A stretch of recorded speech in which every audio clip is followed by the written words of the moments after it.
Do you feel like despite knowing it all, like you can't move forward in life, you can't get the things that you want, the things that you want won't come to you in life? Well, if so, then you might be experiencing some resistance. And that resistance comes from when we close off from the world, from the universe, from God, whatever you want to call it, from something higher, something beyond ourselves, right? The thing that's feeding us this reality. Because when we're closed off and we're resistant, we're blocking everything from coming into our reality. We're blocking new experiences from happening. Why? Because we know it all. We don't need anything new to potentially change the way that we see the world or experience it. So,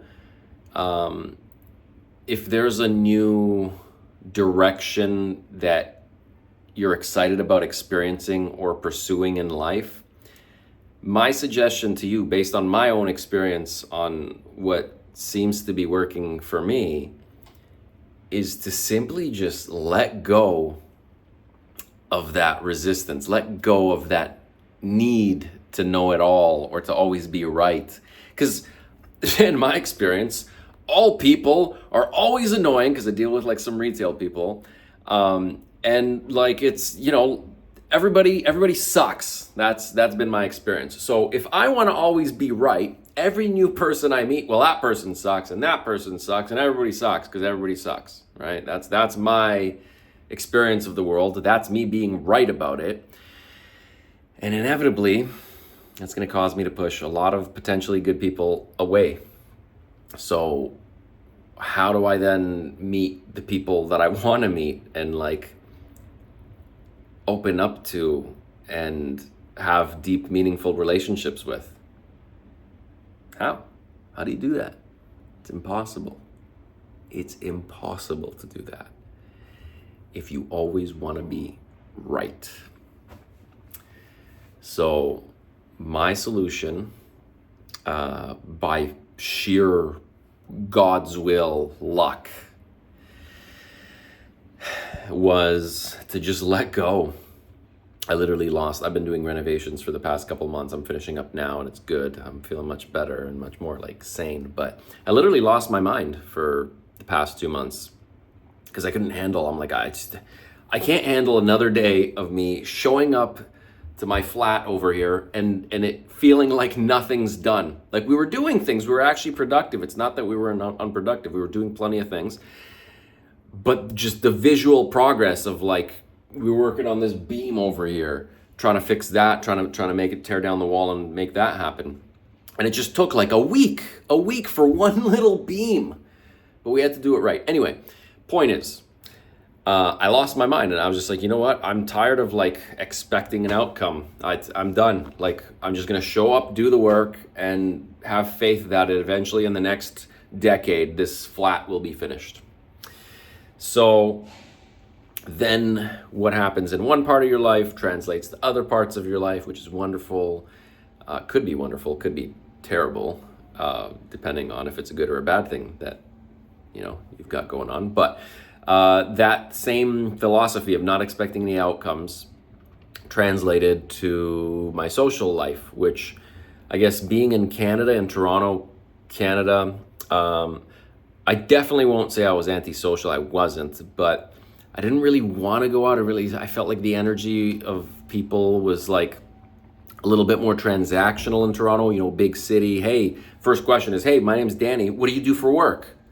As if like that matters in a person. And like, yeah, I don't know. It was very transactional. It felt very transactional. Anyway, and then I came here in Spain where everybody's a lot more warm. Nobody's ever asked me what I do for work here. Like, I have to volunteer. And I'm like, but by the way, by like, 10 minutes in or 15 minutes in, I'm like, just so you know, this is what I do for work. Because how can I meet somebody and them not know what I do, Kidding, not kidding. But anyway, so my point is that, what was my point? Sometimes I tangent, guys. I'm sorry, this happens. The mind of an artist. Yeah, my point is that, everybody here is a lot more warm and social. And I think I've been treating them with a little bit of that guardedness, apprehensiveness that I've been treating people in Toronto.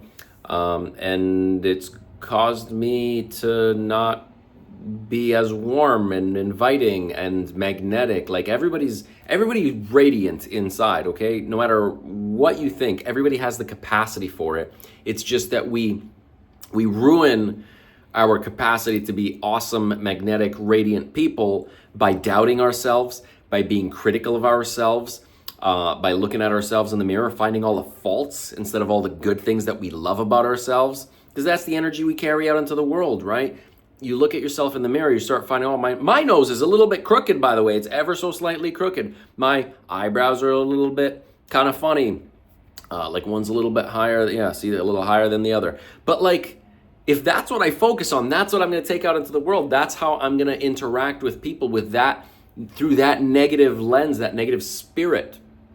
And it makes a difference. But if I look at myself in the mirror and I'm like, wow, like I love the way my eyes light up. Like it's almost like God's light is shining through me. It's like, wow, what a different perspective to go out into the world with. And it becomes so much more, I feel so much more attractive. I'll make a whole nother video on that separately, but I feel so much more attractive. Like people just want to be around me, spend time with me. They're like, hey, what are we doing? When are we doing it? Da-da-da-da. I'm just like, whoa, I'm not used to this. Like, what is this? It's just the way that you see yourself, others will see you as well. It's crazy. Anyways, I've tangented once again. Back to the main journey here. So the idea is that, yeah, I lost my mind and all of the needs to be right and to see the world a certain way. And I just started experiencing the world for what it was. I just started seeing people for like, hey, yeah, these are like warm, awesome people. I could be warm and awesome around them too. And then I give myself permission to just to just enjoy people's company without expecting anything in return or in exchange or whatever, which is maybe again my Toronto upbringing. But yeah, and it's like I have way more friends now than I know what to do with. I've been trying to catch up on admin work for my business, and I haven't been able to because I keep getting invited out. I keep getting invited to go play paddle, to go do this, to go for a walk, to go for a drink, to go to a restaurant, to whatever.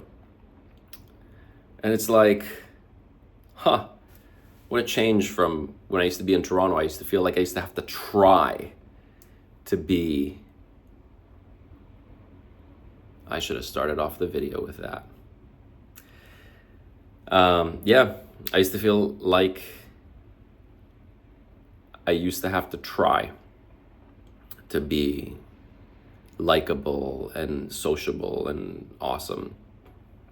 Turns out all you have to do is just be you, be yourself. There's no strategy or tactic that'll make you more likable or social or whatever. You just gotta be you. That's it.